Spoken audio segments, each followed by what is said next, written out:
Hello everyone, Moto here. I'm using a different setup today, and hopefully it's a higher quality setup with real audio, a nice camera, a little bit of lighting. And for this tutorial, I want to show you guys how to build a very realistic eye. Now this is the same eye that's in the model above me. It's a wolf. But I've taken and built another version of it, and if I move it around, it has this incredible sense of realism.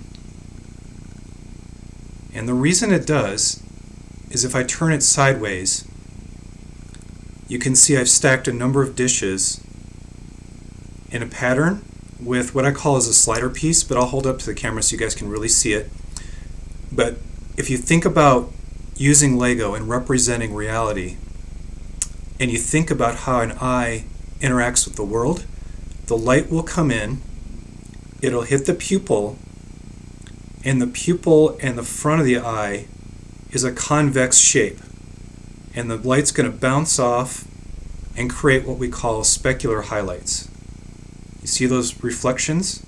So light coming in from the top will reflect at the top, light from the bottom reflects from the bottom, and then it passes through and it hits the back of the eye, the white, and it'll bounce back out. So for the iris and the rest of the eye, you wind up with a concave reflection, which mirrors or inverts the way the light is coming in and the way the highlights act.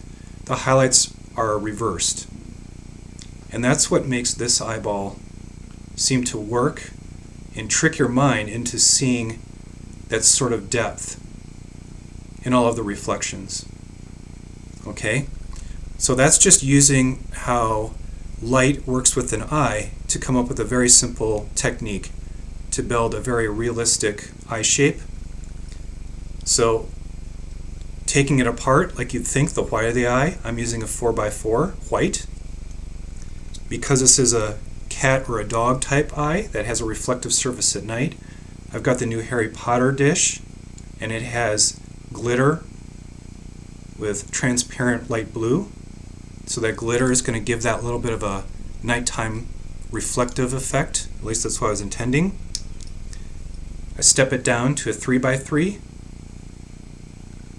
just to give a second layer of reflectivity in there.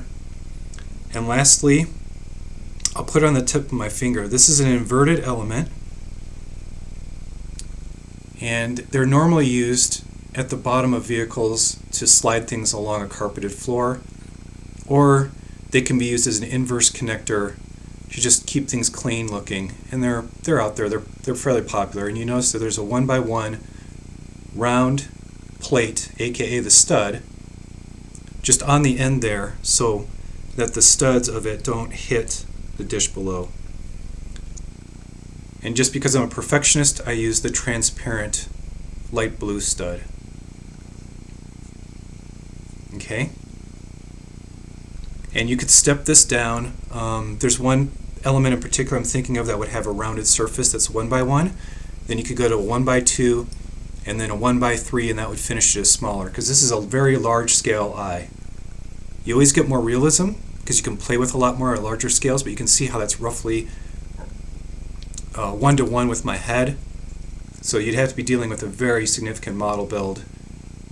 But overall, if you want something very realistic, something that has soul, something where the eyes seem to follow you around the room or truly are looking and glancing at things, you could break out this technique, store it in your little Lego databanks, and maybe by explaining too the thought process that went into it, this will help you be more creative with your own Lego models. So as you look at things and think about the shape of them, you're also thinking about the way light interacts with those things, whether it's a reflection, concave, convex. How does light react with water, metallic surfaces? All of that goes into building a Lego model. All right? So that's my quick tutorial. Have a great day.